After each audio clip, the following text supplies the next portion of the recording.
So ito, Nissan Urban Estate AD30 2012. Ang issue nito, injection pump and then yung sa pedal niya dito.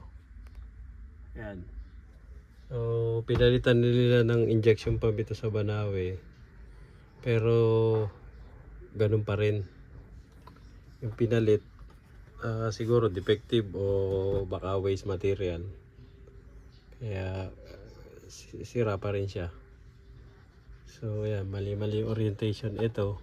Dapat dito siya nakatornilyo. Tapos ito, binago nila. Dapat ito pataas. Yung pinakang kabitan ng hose, pataas ang orientation. And then mali-mali na rin yung mga orientation ng mga tornilyo niya. So ibabalik natin siya sa stock original setup niya.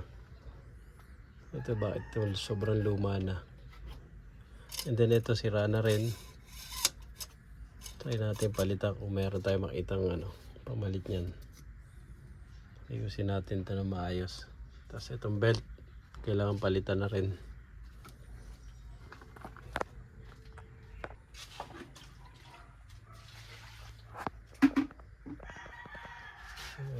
Nakalas na natin siya. Lilinisin natin itong area to, tapos babaklasin itong ibabaw na to para ma-check lahat yung injectors tsaka yung glow plugs para ma-address din yung mga oil leaks na yan.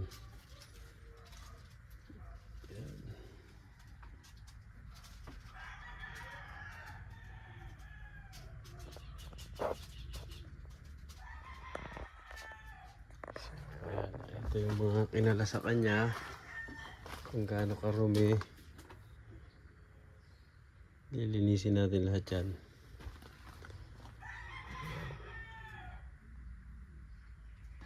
Okay.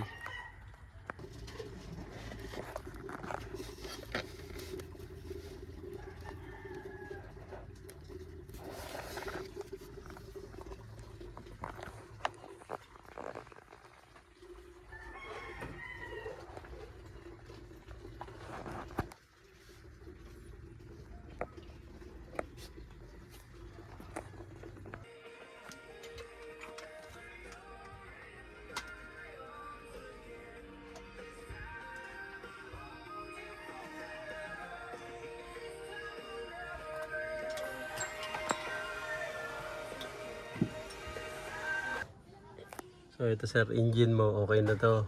Na siya. Palitan ng injection pump and then nalinis na rin. Ayan, kita mo yung before and after yan. Tapos yan, nakakulant na rin siya. Ito, i-change oil na rin lang natin. Kasi, ayan o. Ayan o. Baba na nung oil level niya o. Hindi rin to oh, layo na nung oil niya. So papalitan na natin ng engine oil yan. Kaya kung may makikita tayong pamalit dyan na Tapos ito, kinalasan namin yung ito yung original mo. Yan, makinis pa, malinis. Kaso pinalitan niya nila ng sensor. Ito yung original pang Nissan Estate. Ito, although pareho sila iba-iba yung part number niya. So yan, kinalasan natin. Sasalpak natin tong original na to.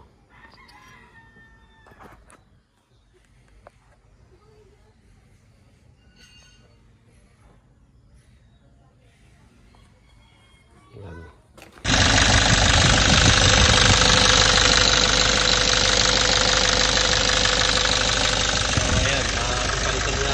Injection pump. Okay na siya, cold start. Sa pedal.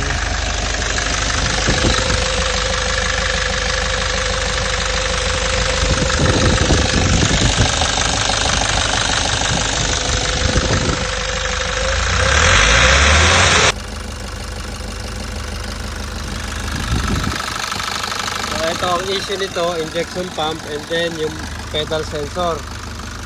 So ngayon, ang ginawa namin, inilabas namin tong pedal sensor, pedal switch para ma-diagnose ng tama. Ngayon,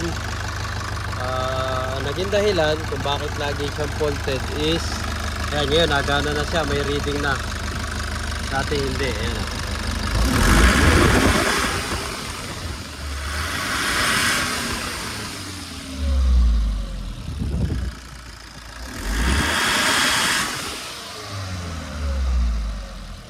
Ayan, okay na. So ito, ginawa sa Banawe, nangyari is siguro pinagpalit-palitan nila hanggang sa naputol nila tong wire na to. Ayan. Tinepan nila kaso naputol pa rin. So ayaw mag-ano ng accelerator sensor. Nakapix lang siya sa full press na 5.0. Ngayon yan ang normal niya. Normal range 0.5. Pag nag-rev ka,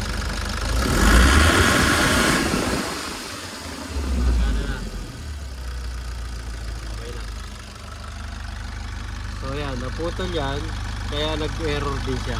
Pero okay na ngayon. Pag ito tinanggal natin, magpo-faulted na naman siya. Yun. Nagbago yung kanyang RPM. So ngayon, ayan, mali na naman yung data na ibinibigay. So once na binalik mo siya, yun,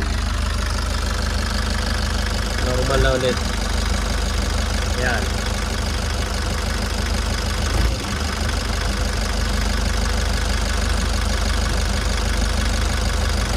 Okay. So hihinang natin yan. Hindi pwede yung ganyan. Okay. Kaya sir, pag ito kinabit natin, ito yung original na pang urban estate. Pag ito kinabit natin, yung binili nyo, original din siya pero hindi ito para sa estate. Ang problema, lagi siya may error din. Kahit na naayos na natin itong wire dito, lagi siya may fault.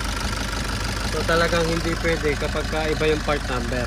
Magkaiba sila ng part number. Ayan. Tapos ito yung original. Ayan. So iba yung kanyang reading. Hindi talaga siya para sa urban estate. Ayan, physical pa lang eh. Ito medyo yung hubog niya pa ito isa pantay. Saka yung part number magkaiba. So hindi talaga siya pwede. Hindi siya maaaring ito ay galing sa gasoline, Nissan X-Trail or Cipiro o iba siya. Kahit i-delete mo siya ng i-delete ng ilang beses, babalik at babalik pa rin siya.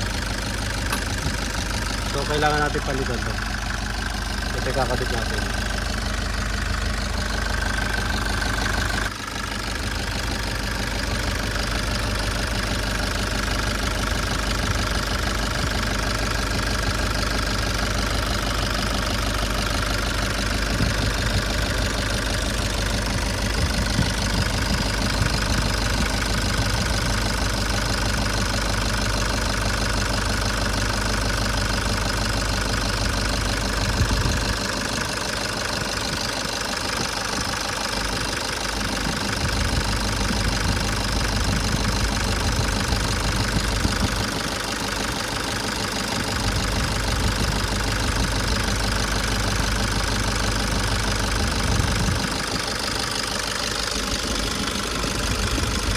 So yun sir, ito yung nakakabit sa'yo, yan pa rin yung lumalabas. Ibig sabihin hindi sila compatible. Kahit i-range ko siya, yan.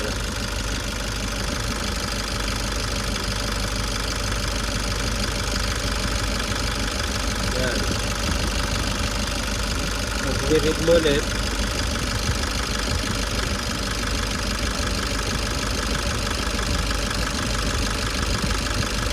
Ano pa rin.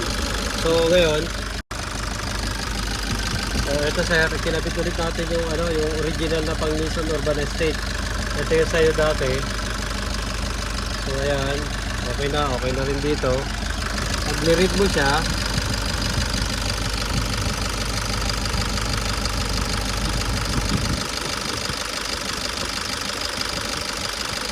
yan o, nadidelete or walang fault. Hindi katulad dito, faulted talaga. And then yung ano niya, parameters sa accelerator, normal. Yan o. 0.5. Pag nag-rev ka,